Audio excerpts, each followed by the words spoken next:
Welcome to Morning Sips and Soul Shifts by the Life with Grief podcast and your host, Tara Accardo. This is your morning dose of warmth and wisdom where we sip on coffee or whatever your favorite beverage is, navigate life after loss, and embrace small but powerful shifts toward healing, fulfillment, and joy. Hey, my friend, welcome back to the Life with Grief podcast and another minisode of Morning Sips and Soul Shifts, where grief meets growth. I am here to be your guide across this very sacred bridge from heartbreak to healing to the highest version of you. As always, I'm here to bridge the gap between heartbreak and healing, pain and purpose, so you can reconnect with your soul and rise even here in your grief. And if you are here today tuning into this particular episode, chances are today is not easy for you. And even if you're catching this episode not on Father's Day, please know that I am thinking of you because if you're listening here one way or another, you've lost a father figure, right? And whether your dad has passed away or your relationship with him was complicated, but maybe he's still alive, or you're grieving a father figure of some kind, in some capacity, you are not alone. And this minisode is for the ones who might feel a little invisible in that pain today, amongst the sea of Instagram posts and the family get-togethers or the celebratory cards or whatever we want to get our dads or father figures on Father's Day. It is for the brokenhearted, the brave ones navigating life with grief, and the ones that are doing their best to hold it together.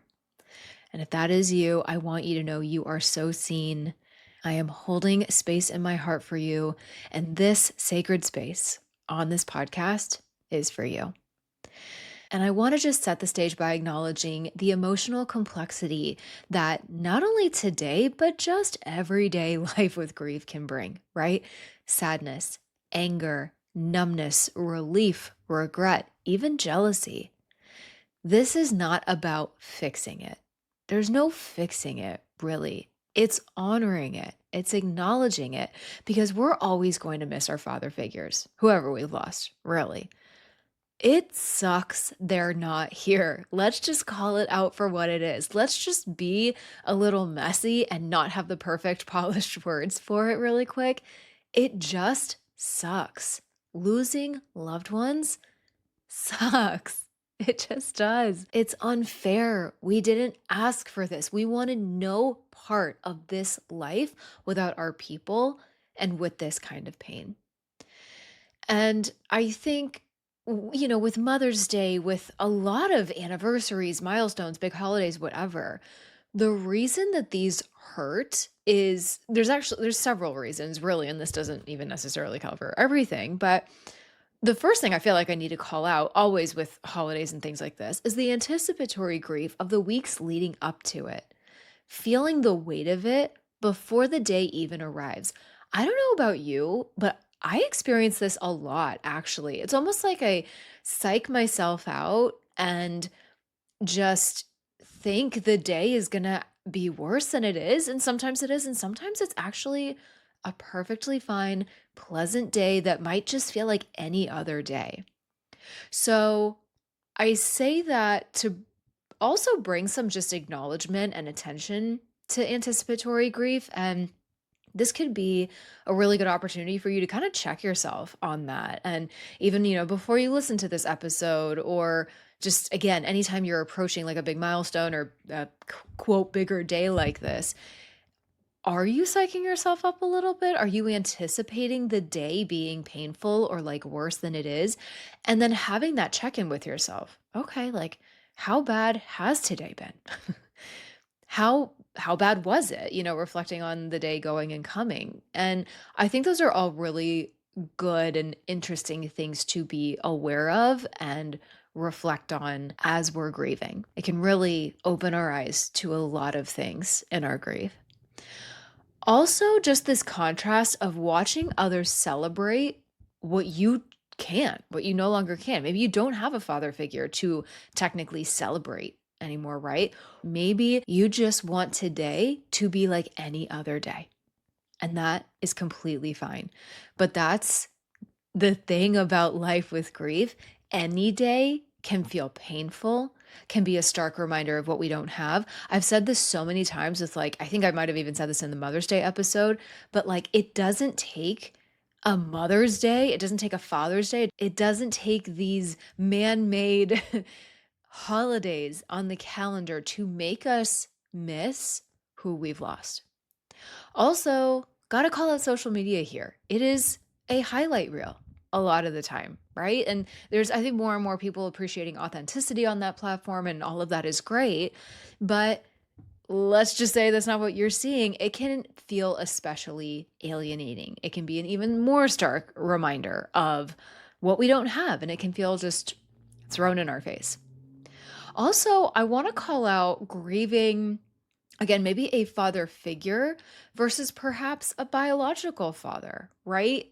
In whatever relationship or whatever form this is, I just want to say your grief is valid no matter who you've lost, whether it is through a death or a living loss, because there's many people that I've worked with, or at least have kind of spoken to a little bit here and there on, social media or through DMs or something, where their mother or father figure is still alive, but they have a very complicated relationship, or the relationship is not good, or it's not healthy. And like, that deserves to be recognized too. So please know, for anyone there, I see you today as well. Because these complicated or estranged relationships, you're grieving maybe what never was, or what could have been, or what should have been. And that is grief too. There's a lot of varying and a lot of very complex relationships that we might have with a parental figure, whoever that is. Or, maybe it's a dear grandfather that you've lost, or an uncle, or, just someone that maybe helped raised you or was a pivotal part of how you were raised. They all deserve to be recognized. And there's no one way to grieve a father, and there's no one way to feel on a day like today, if you are listening to this on Father's Day or any other day. Let's be real. And all of your feelings are welcome here. So let's just run through some ways of how you can cope and really care for yourself today and every day. And I want this to be more of like a care toolkit for you, not a to-do list. You don't have to do all of these. You can only just do one. One might be enough. It might just be the exact thing that you need, but consider some of these and what resonates with you. So, as usual, creating a small ritual of remembrance, or just something that brings you a little closer to their soul, their spirit, can be such a beautiful practice. So, one thing you'll hear me say a lot, is like light a candle, have some sort of little remembrance thing for them. And I feel like I say it a lot, and I feel like it's a little basic, like, okay, light a candle, Tara. Yeah, that's really original. But sometimes, whether it's lighting a candle or whatever the little action is, the point there really is to kind of focus on it. And it helps us just kind of hone in on the memory. It gives us something to kind of focus on, where like, the outside world and all of our thoughts and feelings and all of these things that we're inundated with, work and kids and whatever, can be so loud. And we just need something to kind of bring us back to the present moment. And, if you've ever kind of stared into the fire or something, like, that even just one little flame can be so mesmerizing. And maybe your thoughts still run, but like, it really just allows a moment of breath, whether or not we sort of realize it. So it doesn't have to be lighting a candle, but I love to do that. It just brings a little bit of calmness to the essence of the moments around you, and gives you a little place to just channel some of your energy. Another thing you can maybe do is, make their favorite meal or something that they would have loved, or maybe have a certain drink in their honor. And I know how, listen, women are like this too, but I know a lot of dads that, like a certain type of beer, or maybe a certain drink or something like that. And for example, with my dad, and actually, I don't really do this on Father's Day, but on St. Patrick's Day, in fact, I always have a Guinness in his honor. And that was something that he and I did together when I was a little age, and we shared a few pints of Guinness when we went on a father-daughter trip to Ireland, and so that's always something that kinda just makes me feel a little closer to my dad, so think about how you can translate that to make it work for you. Also, writing a letter or just getting out maybe thoughts and feelings that you have that you wish you could say maybe out loud to them, to those around you. If you just like maybe don't have someone around you or just an outlet where you feel like you can really express those things, sometimes journaling them, writing them out, getting it out and like having that pen to paper moment helps us just kind of sort through what we're feeling, what we're thinking. And also, I want to note that, like, again, either writing a letter or journaling, especially, I think it's so fascinating being able to look back at like where we were on certain holidays or milestone days or whatever and then like read that later on and look at our growth and look at, again, just where we were, how far we've come. And it's so humbling, you guys. It's so eye opening. And so, if you haven't taken up journaling, again, I know journaling is also one of those very buzzwordy things, but like I created the Losses Become Gains Daily Journal for a reason because journaling has been so pivotal for me personally. It has been so impactful in the way that I have grieved and that I've processed my grief. And I've gotten to know myself through journaling, through my grief. And it's like, it's so empowering and it enables you and it empowers you to tap into your soul and your life and your thoughts and your feelings and your perspectives better than talking about it with someone might even sometimes. And it's just that little beautiful sacred time for you and only you to dig in and do that work. So again, I bring up journaling a lot, but that's one of the many whys behind it and why I love it so much. By the way, for that Losses Become Gains Daily Journal, that's all linked in the show notes. They are available on Amazon if you're curious about that and want to learn more. Also, one thing I've been doing recently, and this actually isn't so much to cope with my grief, it's actually really to get more in touch with myself, my soul, get to really know my soul. Just a little better than I feel like I do. That's really the path that I'm currently on as of this recording, but meditating. But what I've started doing just to try something different other than meditating with just like kind of typical music is meditating with frequencies. And actually, I should say this is actually not a new practice for me. I've kind of like refound it, if you will. I started doing this probably at least a couple years ago, and then I kind of frankly fell off doing it, but I've recently picked it up again. If you were to literally just Google different frequencies to meditate to, literally like Google or that AI thing now will just bring up and summarize different ones and what each of them can evoke and sort of bring up. And if you have like Spotify or Apple or whatever, there are so many playlists and or even just on YouTube, there's so many ways that you can find those frequencies. And there are some that are in like a little bit of a music form and just really close your eyes and tune in and listen to those. Oh my gosh, it has been so powerful for me, you guys. I can't even begin to tell you. And so, whether it's wanting to feel closer to your loved one or your father figure, or just have a moment or several of silence and peace and calm and healing, and like these frequencies, they are truly so healing. And a lot of energy is being moved in these sessions of meditation, right? So, allow that to come forward. I'm not gonna lie, even with some of these, I've even felt a little tired coming out of them because I think I've really moved through a lot of emotion and maybe perhaps more negative energy that I've needed to kind of move through and release.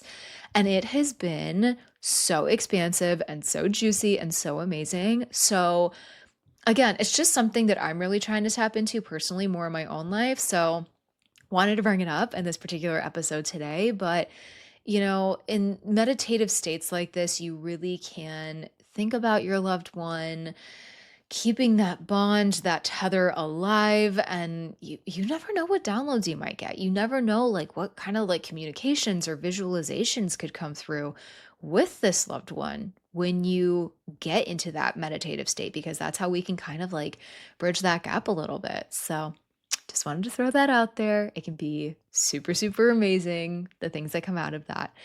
But listen, this whole day, however you cope with it, it doesn't need to be pretty. It doesn't need to be polished. If you want to post something on social media, it's for you. All of this is for you. And for you to be able to better cope and better function on a day-to-day basis, that is life with grief, right? And be able to show up better for yourself and for others around you. The other thing I want to mention today, think I mentioned this with Mother's Day too, is like give yourself permission to opt out. You don't have to celebrate. You don't have to respond to texts. Maybe not right away. Maybe you want to be polite and like not ghost people, but like you don't have to respond, at least not right away. You don't have to explain yourself. I kind of alluded to this earlier, but just like Mother's Day, like any other holiday, they're man-made, right? We don't need a day like today to miss our dad or father figure. So simply put, make today work for you, however you need to. Also, just on the topic of social media, unfollow or just mute accounts temporarily that might feel triggering today. Or even if you don't go that far, just maybe staying off social media a little bit if that is something that is triggering for you.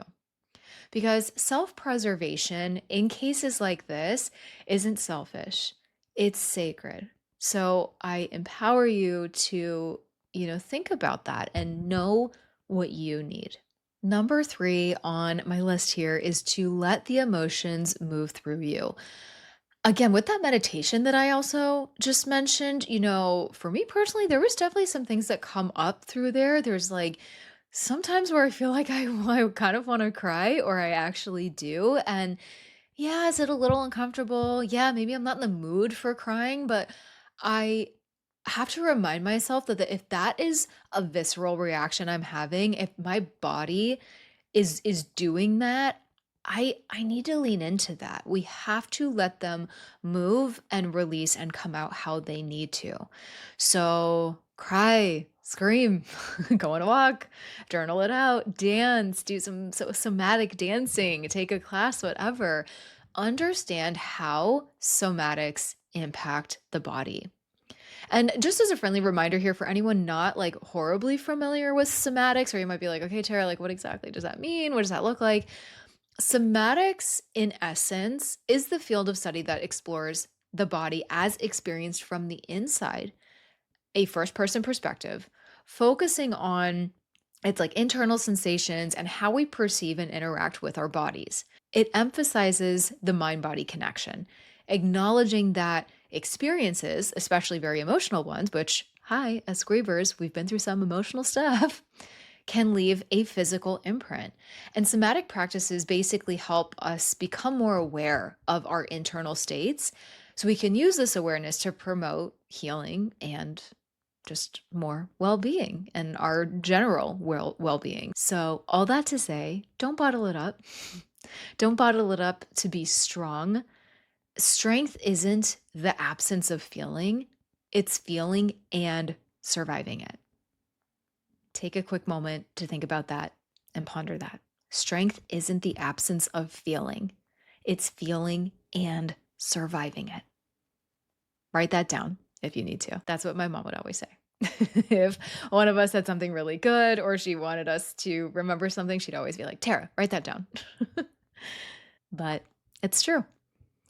All right, so number 4, real quick, just connecting with someone who gets it, calling a friend, maybe one that's also lost their dad, in hopes that they can kind of empathize and understand where you're at right now, joining an online community, or, working with a one-on-one coach, such as myself, or just finding people that aren't going to just throw platitudes at you or try and rush you through your sadness or your grief or this process, because as the name of this podcast implies, there's a whole life to be lived with this.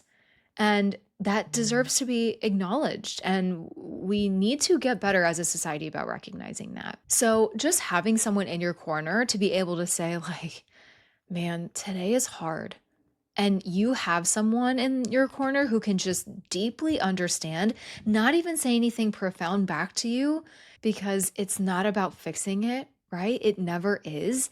But it's just that understanding, it can just crack open that isolation that we can so often feel. And that's really what is important here. It is to make us feel less alone and more understood. And pain shared is pain softened in a lot of cases. So it's really important that we find our people through this process, so to speak. And I also want you to honor yourself as part of their legacy. Your grief is a reflection of your love for him. So no matter who this father figure was in your life, consider doing one thing today that connects you to them in some way, to their essence, to their memory, to the mark that they have left on your life. So, can you do that through a walk in your neighborhood or in nature? And you kind of get in this little bit meditative of a state doing that, or listening to a certain type of music or a podcast like this one, or create some kind of art, or maybe you volunteer with an organization or someone that meant a lot to them. So many people I coach, one of the things I often hear very often is that people just want to make their dad or parental figure proud. A lot of times it's like no matter how much hurt there is there, whether the relationship is beautiful or whether it's strained or whatever, there's something about a parent where we inherently, for most of us at least, just want to make them proud. And I am the same way. I feel the same way with my parents, and I love this so much. So please give this some thought. How can all of this pain, all of this hurt, all of your experiences make you a better person? How can you keep their essence, their spirit, their memory alive and well? How can you carry that with you so that other people around you know them in some way, whether that is like literally telling their story and having people understand like who they were, or maybe you are just carrying like the best characteristics and traits of them with you and you embody that and you take that along with you in life because you learned from the best, right? Something from my dad that I've taken away is patience and this unyielding compassion that he had for me and my mom and my dog and my whole family. And there's so many traits and so many things about my dad that I love and miss dearly that, a lot of people, my daughter included now, will never get to experience. But they're life lessons and positive things about my dad that I keep in mind. And I try and kind of live vicariously for him now a little bit. I definitely do it for myself, but a little bit for my mom, a little bit for my dad. And that makes me feel good. That makes me feel lit up every day because I know they would want that for me too. And you are living proof of their existence, just as I am with my parents. And that is not small. That is not nothing. That's a big deal. That is an honor that we get to do that, that we are still here and alive and have that opportunity. So, as we start to wrap up here, I want to just mention one thing and just want to talk quickly about if you are feeling guilty for living or for laughing today. I want to remind you that grief doesn't erase your right to feel joy. This is the essence of this podcast, and losses become gains. It's how to live with both. It's navigating both. It's life with both. And you are allowed to have both. And I just want to quickly remind you there was another recent episode about this. In fact, I think it was just last week about relearning joy without the guilt. So please tune into that if this hits for you, because truly it is so important. That is episode 124. Because if you laughed today or any day leading up to today or any day after today, it doesn't mean you're forgetting. And I say this Because I still see this so often, you guys. I see it often in people that I coach, whether they've lost one or both parents or whatever it is, or any loved one really. It's like they feel like they're cheating on their loved one or something, or they're doing them wrong in some way, or that they're moving on too quickly. God forbid they feel too happy. Life doesn't work that way. I shared this recently, I think it was in last week's episode, where I was out at a winery laughing with my friends maybe 2 weeks after my mom died, and I still to this day feel weird about that. I definitely felt weird about it back then. I was like, "No, I need to be in deep mourning right now." But, like, I couldn't help the fact that I was having a good time. My friends wanted to get me out of the house, so I went with it, whatever, and guess what? I enjoyed myself. So but that joy, it's critical, and it means that you're healing, and it's proof that that grief and joy can in fact coexist. But guess what? You're not forgetting them. You're not moving on without them. That's that's life with grief. Welcome to it, right?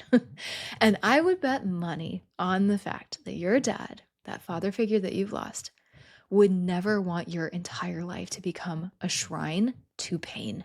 But I also want you to know that it is more than okay to be in pain today or any day and not be happy about the fact that they are gone.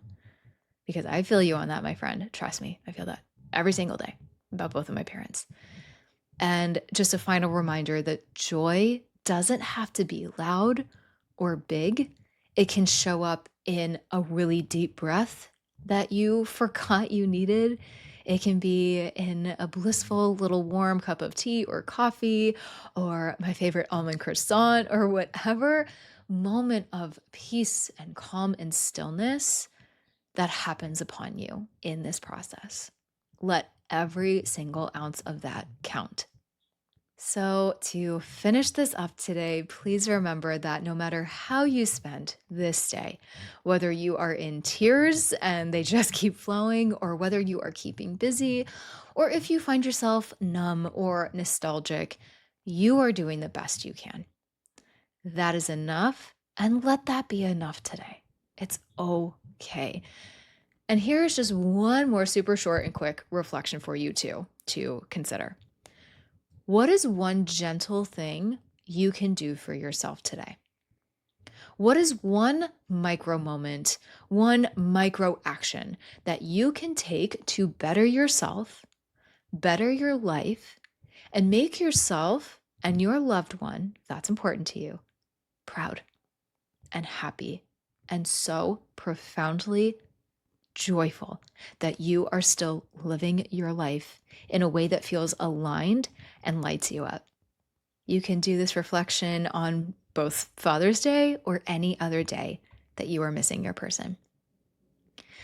All right, my friend, thank you for tuning in to this episode of Morning Sips and Soul Shifts. I hope it was helpful for you. I invite you to check out my Micro Moments for Transformation experience and my 14-day Relief in Your Grief experience if you are looking for more gentle support, guidance, and powerful daily practices to shift your grief and invite more joy, healing, and abundance into your life. Both are beautiful ways to do that. And seriously, they will add so much value and so much inspiration into your life. I hope you check them out. They are incredible experiences that I created from scratch.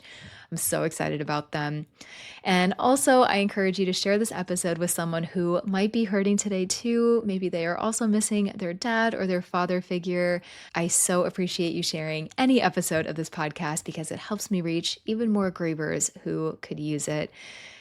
And just remember that you are not broken for feeling so broken today. I'm heartbroken, missing my dad too. I wish nothing more that I could have a bear hug from him today. I miss those more than you know. Maybe you can relate to that feeling in whatever way your father figure impacted your life. And I'm just sending you so much love, truly. Take care of your heart, and I will see you in the next episode. Thank you so much for tuning into Morning Sips and Soul Shifts by the Life with Grief podcast and your host, Tara Accardo. I hope you enjoyed today's episode, and as always, I encourage you to take what feels good and most aligned for you and leave the rest. Make sure to subscribe to the podcast wherever you're listening. And if you're loving what you're hearing here, consider sharing it with a friend or leaving a friendly review. It's always so appreciated. I'll see you in our next coffee date together for more high vibe and soul shifting goodness.